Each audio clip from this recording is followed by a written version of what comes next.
दोस्तों एक क्वेश्चन है, देख रहे हैं कि दो चालक तार जिनकी पदार्थ लंबाई तथा व्यास समान है किसी विद्युत परिपथ में पहले श्रेणी क्रम में और फिर पाश क्रम में संयोजित किए जाते हैं। श्रेणी क्रम तथा पाश क्रम संयोजन में उत्पन्न ऊष्मा की अनुपात का क्या होगा, तो ये आपको बताना है। आइए अब इस सवाल को हम बाकायदे इस कॉपी पे समझते हैं। आपको दो तार लेना है, मान लिया एक तार ये है, ठीक है।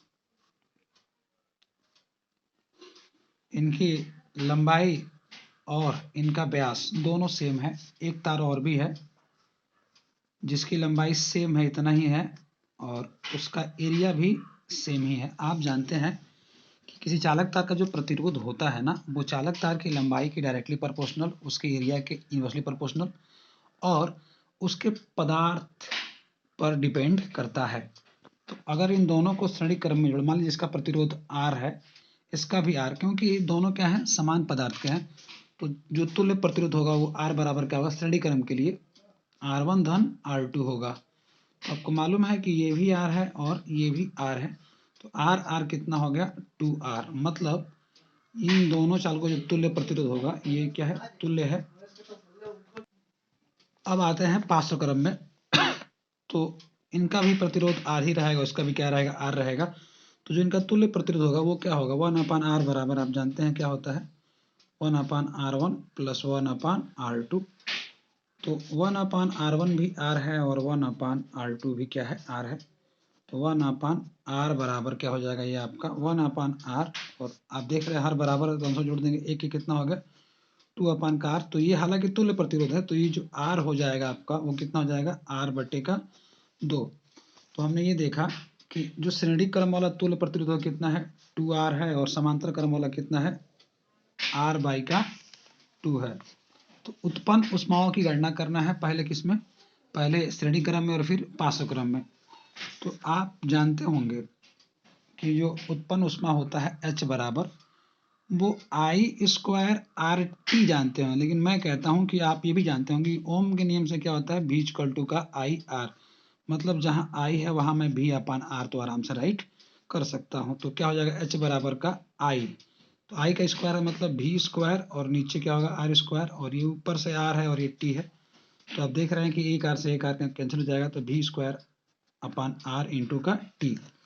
अच्छा, अगर श्रेणी क्रम की मैं बात कर लूँ, श्रेणी क्रम की, तो यहाँ पे जो तुल्य प्रतिरोध है वो कितना है, आप देख सकते हैं 2R था, यहाँ पे मैं क्या लिख दिया 2R इंटू का T। तो ये किसके लिए है, वो एज ये श्रेणी क्रम के लिए है, ठीक है।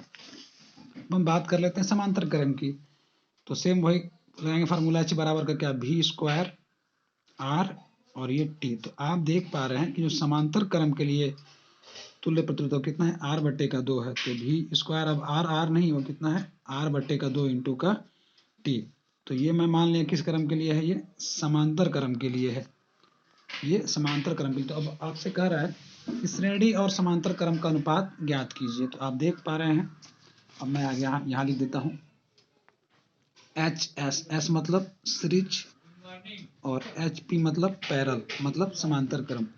तो श्रेणी क्रम में आप देख पा रहे हैं कितना है, V²/2R इंटू का T, V²/2R इंटू का T। अब आइए देख लेते समांतर क्रम में क्या था, V²/R/2, V²R/2 इंटू का T। मैं कहता हूँ T से T क्या हो गया, कैंसिल हो गया, T से T क्या हो गया, कैंसिल हो गया, और बचा क्या, ये ऊपर V²/2R, और आपको मालूम है V²/2R, और ये भाग है तो भाग क्या गुणा हो जाएगा, तो ये R/2 कहाँ चला जाएगा, ऊपर चला जाएगा, R/2, और फिर से कितना हो जाएगा V², तो V² से V² क्या कैंसिल हो जाएगा, तो बचेगा क्या, ऊपर सिर्फ R/2 और नीचे 2R। और आपको ये भी मालूम है कि R/2 और 2R के नीचे क्या मैं आपस में एक मान सकता हूँ, तो क्या हो जाएगा, ये 1/2R, R से R क्या कैंसिल हो जाएगा, तो बचेगा क्या, ऊपर 1 नीचे 4। तो अनुपात कितना हो जाएगा, 1/4 का। तो ये रहा क्वेश्चन का सॉल्यूशन, बहुत ही शानदार तरीके से रहा। आप समझ सकते हैं।